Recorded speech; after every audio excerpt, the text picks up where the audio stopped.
Hi, my name is Sezee Gorotop. I am presenting my paper on the title with the title Water Quality Analysis of Sungai Maong Paroh. This presentation is for the International Conference on Business, Education, Engineering, Health, Interdisciplinary Management, Social Science and Humanities and Technology 2020, SITE2020. Okay. For the introduction, this study is about Sungai Maong Paroh, which is one of the tributaries to main river in Kuching city, which is known as Sungai Sarawak. This short river is formed by a body of running water moving from undeveloped area or jungle and residential area to a lower level in a channel and flowing directly to the Sungai Sarawak. There is not much information about Sungai Maong Paroh available on the internet, and so far there is no research or reported conducted regarding the water quality of this river. This 6-kilometer length of river not play as an important mean of transportation of fishing or even agricultural, but this river will significantly affect the water quality of Sungai Sarawak in general.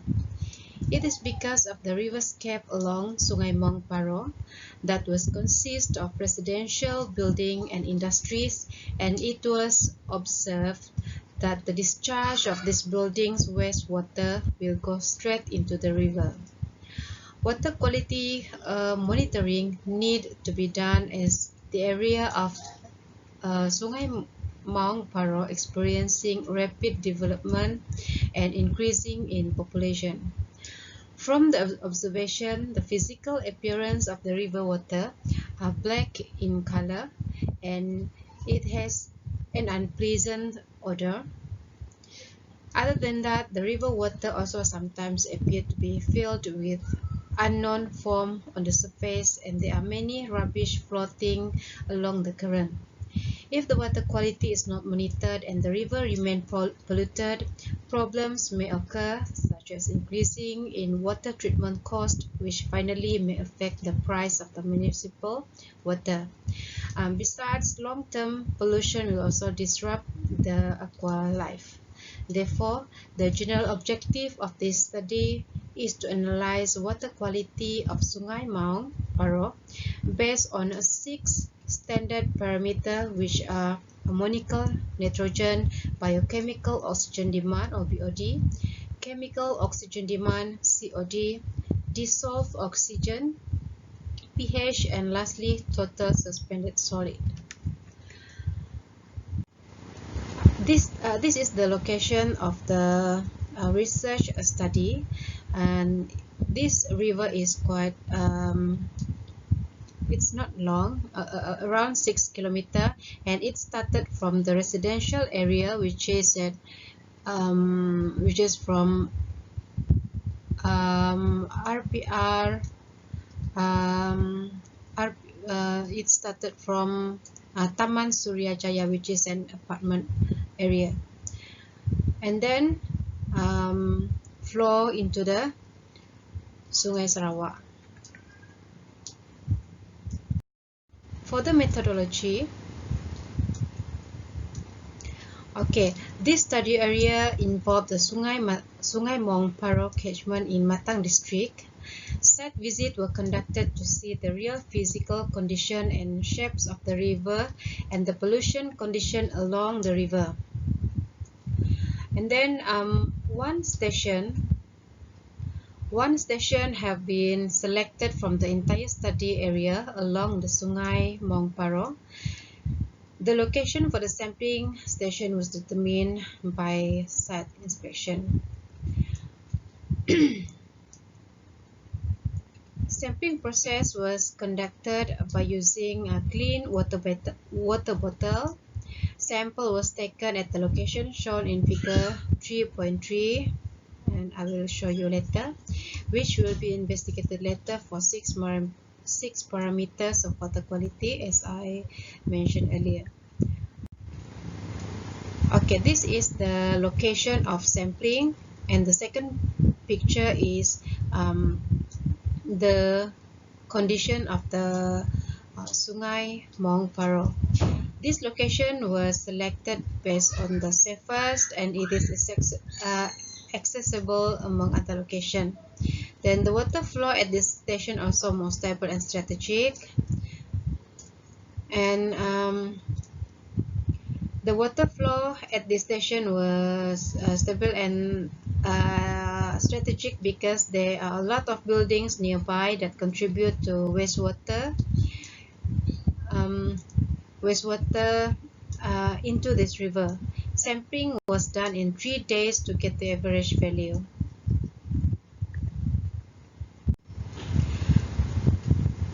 After the samples were collected, it was sent to laboratory at Kuching Water Board for analysis. The water parameters that have been analyzed are ammoniacal nitrogen, BOD, COD, DO, pH, and TSS. These parameters were selected based on the requirement standard for water quality index recommended by Department of Environmental Malaysia. Then the water quality the water quality was conducted by following the water quality standard suggested by following the quality standard by NWQS for Malaysia as a guide. Okay, and from the result that we get, we classify each parameter and which class it belongs to. Okay, this is the result that we obtained. The result for the pH, ammoniacal, DO, BOD, COD, TSS for the first day, second day, and the third day. Data on the third day for ammoniacal, nitrogen, DO, BOD, COD, and TSS are not available due to construction activity at the area and entrance restriction. Okay, because during the sampling day, they are doing some construction activity at the area. Okay, so from the result that we obtain, as I show from the slide, okay, the pH range from 6.1 to 6.6. Okay, it is still acceptable for animals, aquatic plants, and even humans to use in order to thrive. The pH value do show some slight changes in value for the 3 days of sample collecting, but the average pH value was taken as 6.4. The pH value can be classified into a neutral range pH value for streams and river water. For the ammoniacal nitrogen, excessive ammoniacal nitrogen in waterways can cause taste and odor problem. Apart from introducing a psychological problem to consumers who will be under the impression that the water source is contaminated with sewage, even though this is not the case. For this case at Sungai Maong Paroh, the ammoniacal nitrogen is at dangerous level where the value range are from 4 to 6.16 mg per liter. It can be classified as dead river and there is no activities should be done at the river. The high content of ammoniacal nitrogen in the river causes the water smells pungent. Other than that, this also affects the excessive growth of algae in the river and the river bank, as it is the main component of the algae to thrive. The DO result range from 3.42 to 4.58 mg per liter. The average value obtained was 4 mg, which indicates that the study area is highly deoxygenated.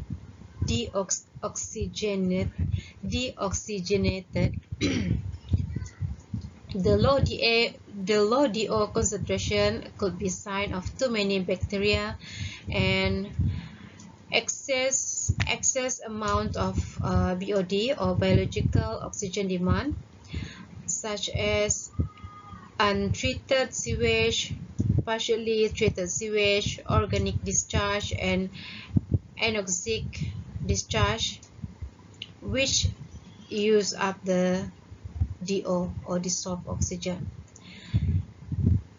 The DO result of the water sample, the results are from 4.79 to 6.4 mg per liter.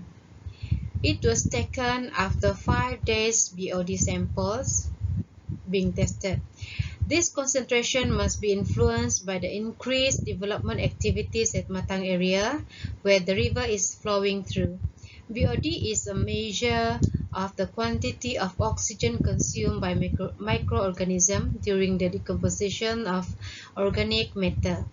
This organic compound is among one of the indicators of organic pollution. Usually, unpolluted natural water has a BOD value of less than 5 mg per liter, according to study conducted by Mustafa Aris Johari, Ramli and Kora in 2013. The COD or Chemical Oxygen Demand, the result is from 24 to 27.3 mg per liter. COD concentration shows that the value is not within the acceptable limit.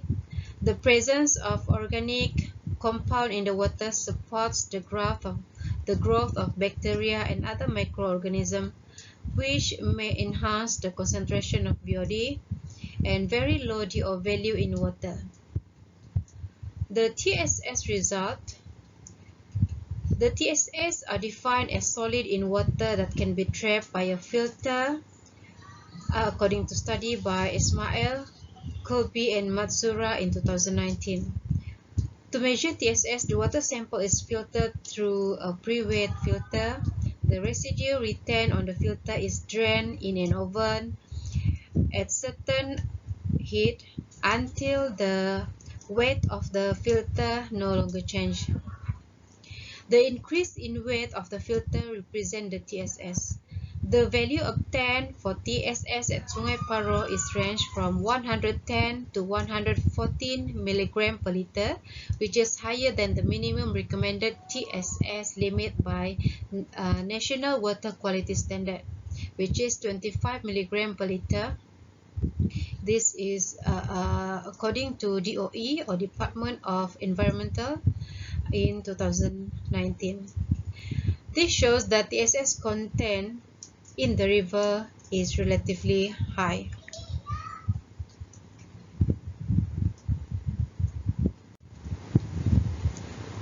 Okay, so this is the classification of the parameters based on NWQS or National Water Quality Standard. Referring to the standard, data obtained was compared and analyzed. From the table classification, table 4.2, pH value is in class 1, where it is practically no treatment necessary, while ammoniacal nitrogen is fall into class 5, where it is classified as dead river because the river were critically polluted. BOD or Biochemical Oxygen Demand parameter is in class 3, which indicate that this river will require extensive treatment. DO is in class 3. In this category, the water condition is still acceptable for livestock, drinking to the communities, and economic activities. COD or Chemical Oxygen Demand classified into class 2, where conventional treatment required.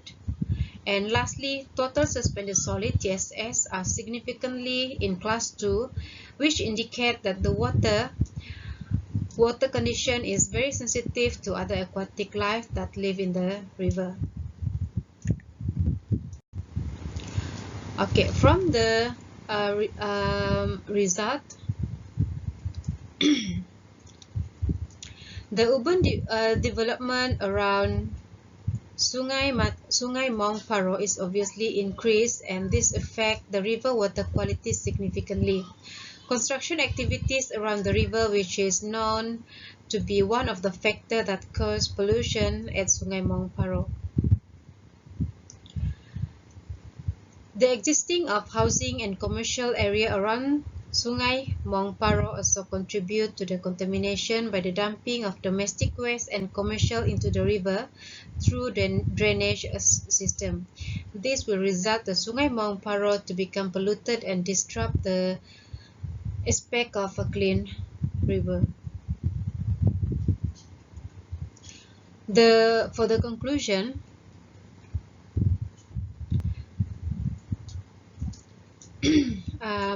this slide is actually conclusion and not result and discussion, and I'm sorry about that.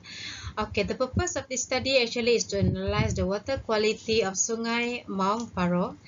Early observation shows that this area was polluted by waste disposal from residential area and manufacturing activities at the nearby area. The result obtained from the hypothesis where the river condition is not really suitable for aquatic or even for human activities. The contamination does not really disrupt the ecosystem that ultimately affect the aquatic life.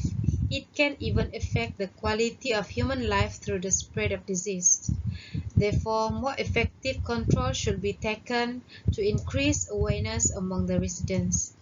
One of the prevention that can be taken to tackle this pollution is by providing a proper treatment for any discharge from the residential and commercial area before it reaches the river.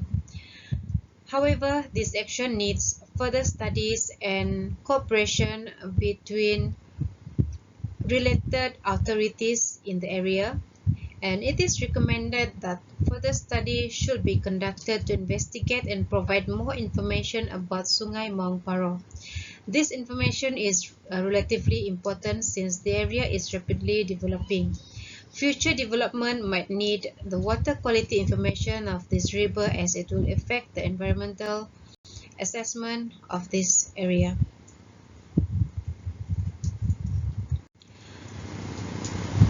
Okay, that's all from me, and thank you.